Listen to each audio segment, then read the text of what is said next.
Extreme heat warnings in effect tomorrow. Will hit 100. Feels like temps may go to 115 tomorrow. So dangerously hot. There's a 10% chance for a thunderstorm tomorrow, 20% on Thursday, 30% on Friday, as what there is of Bertha, the remnant circulation, or maybe still a tropical depression, comes into the Texas coast. After that, the heat continues. First, the heat. Extreme heat warning in effect for tomorrow.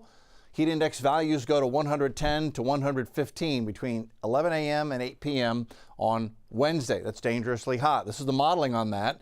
3:30 in the afternoon, El Campo feeling like 113, Waller feeling like 115, Conroe 116, Anahuac 117. What we're going to have is the heat dome, temps near 100, and then we're going to begin to see an increase in humidity levels as the system approaches. And all those ingredients coming together just right give us this day with the extreme heat warning and those high heat index values. Notice our heat index temperatures are not that bad right now. They're at about 100, 101, 102. Those are the temperatures in red right now, with actual air temperatures in the mid to upper 90s across the board. It's a fairly typical summer day out there, although there's not a cloud in the sky. There's no relief anywhere from clouds or anything. And then take a look at this. Going into Wednesday at noon, here's 12:30, it's just hot and humid.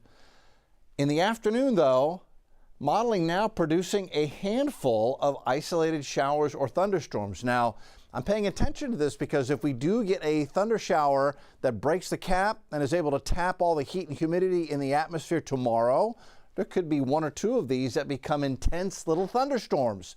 So we'll be watching for that. And that is the very beginning impacts of Bertha coming down the Gulf Coast. We'll get to that here in a second. We're going to 100 tomorrow with a 10% chance for a thunderstorm in the afternoon on Wednesday. Now we go to Bertha, 60-mile-an-hour tropical storm, gust to 70, moving northwest at 6, pressures at 995 millibars. The system is still lopsided. You can see all the clouds being blown off to the southwest. This is the surface wind. You see the circulation here and then all the thunderstorm activity to the southwest. We go up top to the upper level winds, and there's the shear cutting across the storm and just blowing and ripping the storm apart as it blows the clouds off to the west-southwest. And that shear is going to increase as the storm moves further to the west. There's even stronger shear laying in here just waiting for it.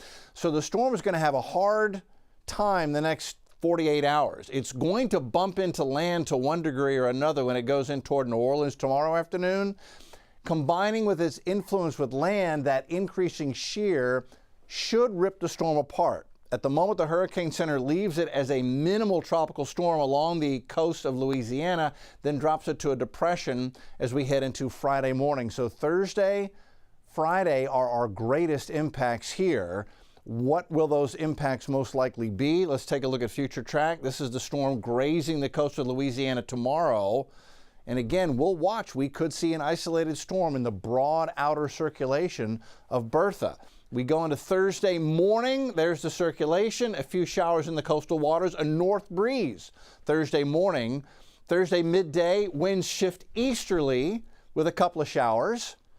Then Thursday afternoon, winds shift to the south. So we're going to get the whole effect, and we get a few scattered showers on Thursday. And so that onshore flow on Thursday afternoon may also raise the season a little bit, with the bulk of the rain still forecast to be well to our south. It's a complicated forecast, but the bottom line, Thursday, Friday time frame, north breeze, then it shifts to south in the afternoon, a 20 to 30% chance for isolated showers. And again, the numbers tomorrow are hot. The extended forecast, weather impact alert in effect tomorrow for the heat. We stay hot with a 20 to 30% rain chance Thursday, Friday, then we stay hot and rain chances vanish as we go into a heat wave, upper 90s through the weekend into next week.